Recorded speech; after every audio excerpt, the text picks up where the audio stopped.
Эми мындай да, жакшы болгон жерде 1 гектарынан 3 тонна, 3,5 тонна шалы кылат. Абдымалик Сапаров жыл сайын 30 сотықтай жеріне шал айдап, аны оруктун жардамында уруп бир нече күн бара тартчу.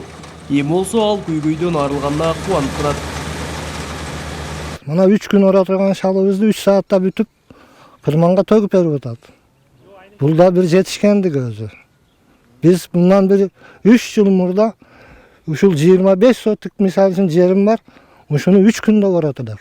Аны көрүп бүткөндөн кийин байлап аякка калып чык, дагы бир комбайн алып кел, ага пул төлөп, бала чогул, аны жанчыт. Азыр мына телешкага салып апарып төгүп берет кырманга. Шалыны оругала аякташкан атайын техниканы жергиликтүү тургундардын бири сатып келген. Анын айтуусунда өзү да күрү чегип, кыйынчылыгын көп көргөндүктөн аны жеңилдетүүнү эп көргөн. Мурда жок эле бул комбайндар келгенине 3 жыл 4 жыл болуп калды. Быйыл биз жаңы сатып алдык. Шал оруш үчүн. Элге жеңилдик болсун деп. Техниканын жардамында жыйналган шалы заматта жүк ташкан унаа менен кырманга жеткирилет. Ал жерден кургатылып, күрүч кылып актоого же базарга шалы бойдон сатууга даярдалат. Кырманыбыз бар, шу айылдын кырманы. Эски аэропорт. Шу жерге алып келип кургатып, анан ажыбазга барып актап, күрүч кылып барып базарга сатабыз.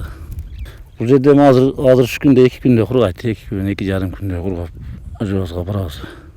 Мен азыр эми бул 50 сотик жерге эккенде ушунун урожайын жыйыштырып базарга даярдап атабыз. Быйыл Карадария айыл аймагында 900 гектардай шал айдалган. Анын дээрлик баарысын бир нече ушундай техниканын жардамында жыйнап алышат. Дегенменен шалыны дагы деле уруктун жардамында кол менен ургондор да жок эмес. Кабылбек Көчкөнбай уулу, Тынчбек Доолдаев, Жалал Абад облусу.